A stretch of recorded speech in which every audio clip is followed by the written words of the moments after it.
Hello my dear friends, मैं अभिषेक त्रिपाठी स्वागत करता हूं आपके अपने YouTube channel content for UPSC and SSC पे। दोस्तों, आज हम अपने UPSC GS paper 1 regarding history के मेडिवल इंडिया हिस्ट्री के कोर्स का शुरुआत करने जा रहे हैं, जिसमें मैं आपको the fight of Kannauj tripartite struggle के बारे में बताऊंगा। बेसिकली ये वो फेज़ है जब एंशिएंट से मेडिवल की ओर हम ट्रांसफ़र होते हैं। ये वो कंडीशन है जब एक इंडिया प्रॉस्पेरिटी कंट्री हुआ करती थी, जिसमें मेडिवल हिस्ट्री में कई सारे आप देखेंगे कि आक्रमण हुए, गजनी के हुए, गौरी के हुए। सबसे पहला अरब का आक्रमण जो था वो मीर कासिम ने इंडिया पे किया। तो आप यही देखेंगे कि कैसे राजपूत क्लैंस का मेडिवल इंडिया में डेवलपमेंट हुआ। उन्होंने एक अरब के लिए प्रोमिनेंट एफिशिएंट रेजिस्टेंस के रूप में काम किया। तो यही सब आपको आगे देखने को मिलेगा। नॉर्मली आप देखेंगे कि एंशिएंट इंडिया में पोस्ट गुप्ता पीरियड में फ्यूडिटली सिस्टम का शुरुआत होता है, यानी सामंतवाद व्यवस्था। उसी सामंतवाद व्यवस्था आगे चल के कास्टिज्म का भी रूप ले लेती है। देखते ही देखते पोस्ट गुप्ता पीरियड हर्षवर्धन की डायनेस्टी आती है। हर्षवर्धन की डायनेस्टी के समाप्ति के बाद हर्षवर्धन की एक समय उत्तर प्रदेश के कन्नौज में कैपिटल हुआ करती थी। उस समय का कन्नौज काफ़ी प्रॉस्पेरियस स्टेट हुआ करता था।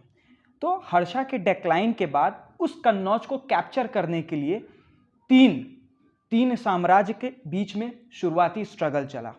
वो थे पाला, राष्ट्रकूटाज और गुर्जर प्रतिहार।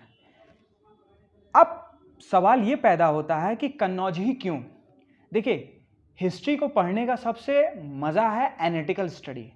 लोगों का ये मिथ है कि हिस्ट्री रटने वाली चीज़ें नहीं।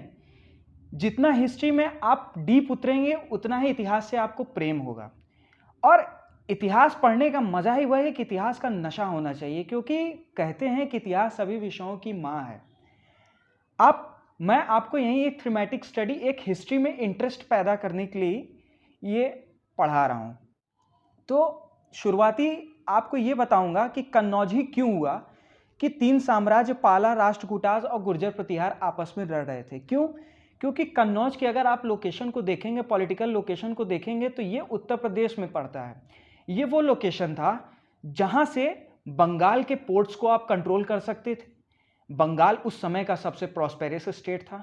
अगर आप बंगाल की स्पेसिफिक लोकेशन की बात करोगे तो मेडिवल इंडिया में भी वो काफ़ी ज़्यादा था एफिशिएंट। मॉडर्न इंडिया में भी काफ़ी ज़्यादा एफिशिएंट था, क्योंकि वहाँ कई सारे पोर्ट्स थे। ट्रेड एंड कॉमर्स के लिए अच्छा खासा इकोनॉमी जनरेशन वहाँ से हो सकता था। और दूसरा सबसे बड़ी चीज़, कन्नौज से दिल्ली को कंट्रोल करना बहुत आसान था। कन्नौज वो लोकेशन थी, वो स्ट्रेटजिक लोकेशन थी जहाँ से आप दिल्ली को कंट्रोल कर सकते हो। तो इसी के बीच में, इसी कंट्रोलिंग के बीच में तीन डायनेस्टीज़ के बीच में शुरू से लड़ाई चलती रही, पाला, राष्ट्रकूटाज, गुर्जर प्रतिहार। अब एक एक करके हम डायनेस्टी के बारे में देखेंगे, समझेंगे।